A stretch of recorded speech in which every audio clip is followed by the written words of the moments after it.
ಅತ್ತೆ ಯಾಕೆ ಕತೆ ತರ ನಾನೇನ್ ಚಂದ್ರಲೋಕದಲ್ಲ ಇದ್ದೀನಿ ಇಲ್ಲೇ ಅಡ್ಗೆ ಮನೆಯಲ್ಲಿ ಇರುದು ನಿಧಾನವಾಗಿ ಕರೆದ್ರೆ ಆಗಲ್ವಾ?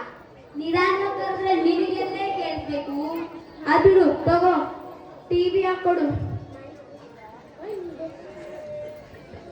ನಿಮ್ಗೆ 3 ಹೊತ್ತು ತಿನ್ನೋದು ಟಿವಿ ನೋಡೋದು ಅದನ್ನ ಬಿಟ್ರೆ ಮತ್ತೆ ಏನು ಕೆಲಸ ಇಲ್ಲ ನೋಡಿ. ಓ ಬಂದ್ಬಿಟ್ಲು ಸುಪ್ಪನಾಥ್ ಸುಬ್ಬಿ. ನೀ ಬರೋಕ್ಕೂ ಮುಂಚೆ ಕೆಲಸ ಏನು ಅದಾಗದೆ ಆಗ್ಬಿಡ್ತಿತ್ತ? ಏನೋ ಸ್ವಲ್ಪ ವಯಸ್ಸಾಯ್ತು. ಅದು ಟಿವಿ ಹಾಕೊಡು. ಕೊಡಿಲಿ, ಕೈಯಿಂದ ಆಗದೆ ಇದ್ರು ಮಾತಿಗೆ ಏನ್ ಕಡಿಮೆ ಇಲ್ಲ. ಕಾಣಿಸಲ್ವಾ? ಮೊಬೈಲ್ ಇಟ್ಕೊಂಡು ಟಿವಿ ಹಾಕಿದ್ರೆ ಟಿವಿ ಬರ್ತಾ ಕುರುಡಿ? ಯಾರನ್ನೇ ಕುರುಡಿ ಅಂತೀಯಾ? ನಾನೇನ್ ಕುರುಡಿ ಇಲ್ಲ. ರಿಮೋಟ್ ಇಡೋ ಜಾಗದಲ್ಲಿ ಮೊಬೈಲ್ ಇಟ್ಟಿದ್ದಾರೆ ಮನೆ ಹಾಳಿ. ನೀ ಬಂದ್ಮೇಲೆನೆ ನಿನ್ ಮುಖ ನೋಡಿ ನೋಡಿ ನನ್ ಕಣ್ ಸ್ವಲ್ಪ ಮಂಜಾಗಿದೆ ಅಷ್ಟೇ. ಹೋಗೋಗು, ನಿನ್ ಕೆಲಸ ನೋಡ್ಕೊ ಹೋಗು. ನಾನೇನೋ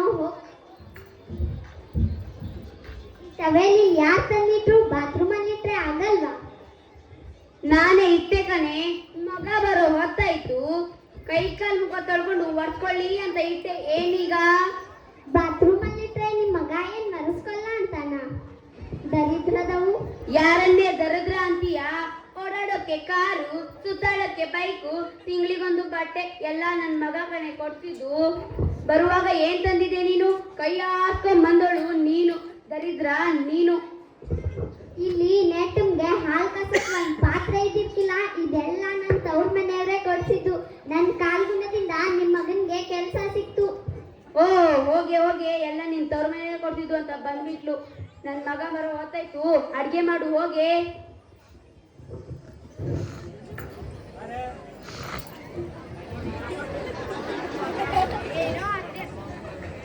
ಏನೋ ಅತ್ತೆ ಸೊಸೆ ಇಬ್ರು ಡೀಪ್ ಆಗಿ ಯೋಚನೆ ಮಾಡ್ತಿರೋ ಆಗಿದೆ.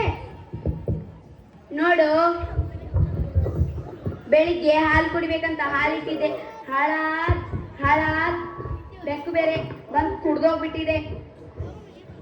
ನಾಯಿ ಬೇಕು ಕತ್ತೆಗೆ ಒಂದು ಲೋಟ ಆದ್ರೂ ನೀರು ಕೊಡ್ತಿಲ್ಲ. ಇಲ್ಲ ನಾನೇ ಹೋಗಿ ಕುಡಿಬೇಕಾ? ಮನೆಯಿಂದ ಬರುವಾಗ ಏನ್ ಸಂಸ್ಕಾರ ಮಾಡ್ಕೊಂಡು ಕಲ್ಕೊಂಡ್ ಬಂದಿದ್ದಾಳೋ ಏನೋ ಹಾಳಾದವಳು.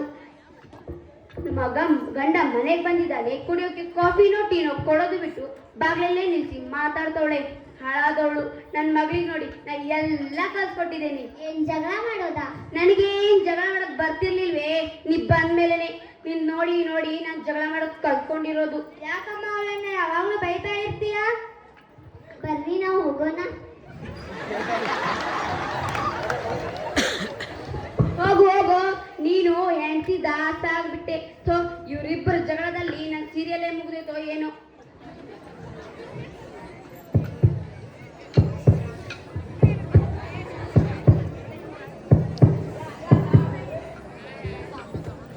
ಏ ಯಮುನಾ, ಯಾರು ಹೊರಗಡೆ ಬಂದಂಗಿದೆ, ಹೋಗಿ ಬಾಗಲ್ ತೆಗಿಯೇ. ಏ ಯಮುನಾ, ಇವ್ರಂತೂ ಬಾಗಲ್ ತೆಗಿಯಲ್ಲ, ನಾನೇ ಹೋಗಿ ತೆಗಿಬೇಕೋ ಏನೋ. ಅಮ್ಮ ಯಾರ ಸೊಂಟ ನೋವು ಬೇರೆ. ಮಗಳೇ, ಅಮ್ಮ ಯಾವಾಗ ಬಂದೆ ಅಮ್ಮ? ಈಗಷ್ಟೇ ಬಂದೆ. ಚೆನ್ನಾಗಿದೀಯಾ? ಚೆನ್ನಾಗಿದ್ದೀನಿ. ನೀನು ಹೇಗಿದೀಯಮ್ಮ? ನಾನು ಚೆನ್ನಾಗಿದ್ದೇನಮ್ಮ. ಪಾಪುನು ಅಳಿಯಂದ್ರು ಎಲ್ಲಮ್ಮ? ಮನೆಯಲ್ಲಿದ್ದಾರಮ್ಮ. ಯಾವಾಗ ಬಂದೆ? ಈಗಷ್ಟೇ ಬಂದೆ ಅಣ್ಣ. ಏನ್ ಸಮಾಚಾರ? ಅದೊಂದು ದೊಡ್ಡ ಕತೆ ಬಿಡಣ್ಣ. ನನಗೂ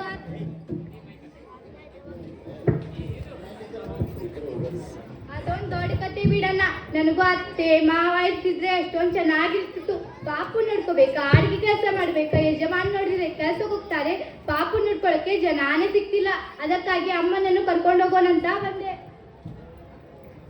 ಓ ಕಾವ್ಯ, ಈಗಷ್ಟೇ ಬಂದೆ ಅತ್ತಿಗೆ. ನೋಡೆ ನನ್ ಮಗಳನ್ನ ಕರ್ಕೊಂಡೋಗಕ್ ಬಂದವಳೆ. ಅತ್ತೆ ನೀವು ಇಲ್ಲಿಂದ ಮೊದ್ಲು ಹೋಗಿ. ಯಾಕತ್ಗೆ ಹಾಗಂತೀರಾ? ನನಗೂ ಅತ್ತೆ ಮಾವ ಇರ್ತಿದ್ರೆ ನಾನ್ಯಾಕೆ ನಮ್ಮಮ್ಮ ನೋಡ್ಕೊಂಡು ಇಲ್ಲಿಗೆ ಬರ್ತಾ ಇದ್ದೆ. ಒಂದು ಸಂಸಾರದಲ್ಲಿ ಅತ್ತೆ ಮಾವ ಚಿಕ್ಕಮ್ಮ ಇದ್ರೇನೆ ಚಂದ. ಆಗ್ಲೇ ಆ ಕುಟುಂಬಕ್ಕೊಂದು ಬೆಲೆ ಇರುತ್ತೆ. ನಮ್ಮ ಹತ್ತಿರ ಯಾವುದಾದರೂ ಒಂದು ವಸ್ತು ಇದ್ದರೆ ನಮಗೆ ಅದರ ಬೆಲೆ ಗೊತ್ತಾಗುವುದಿಲ್ಲ. ನಾವು ಅದನ್ನು ಕಳೆದುಕೊಂಡಾಗಲೇ ನಮಗೆ ಅದರ ಬೆಲೆ ಗೊತ್ತಾಗುತ್ತದೆ. ನೋಡೆ ಕೇಳಿಸ್ಕೊಳ್ಳಿ. ಆಗ್ಲೇ ನಾನು ಕೇಳಿದೆಯಲ್ಲ ಏನ್ ಕಲ್ಸ್ಕೊಟ್ಟಿದೀಯಾ ಅಂತ. ಇದನ್ನೇ ನಾನು ನನ್ನ ಮಗಳಿಗೆ ಕಲ್ಸ್ಕೊಟ್ಟಿರೋದು. ಯಾಕೆ ನಿಲ್ಲಿಸ್ರೆ? ನಿಮ್ ಜಗಳನ ತಂಗಿ ಬಂದಿದ್ದಾಳೆ, ಚೆನ್ನಾಗಿ ಇರ್ರಿ.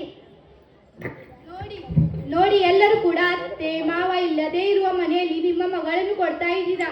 ಹೀಗಾದರೆ ನಿಮ್ಮ ಮಕ್ಕಳಿಗೆ ಹಿರಿಯರಿಂದ ಬರುವ ಸಂಸ್ಕಾರವು ಬರುವುದಿಲ್ಲ. ಒಂದು ಸಂಸಾರದಲ್ಲಿ ಹಿರಿಯರೊಬ್ಬರು ಇದ್ದರೇನೆ ಚಂದ. ಅತ್ತೆ ಆದವಳು ಸೊಸೆನ ಮಗಳ ಹಾಗೆ ನೋಡ್ಕೊಂಡ್ರೆ,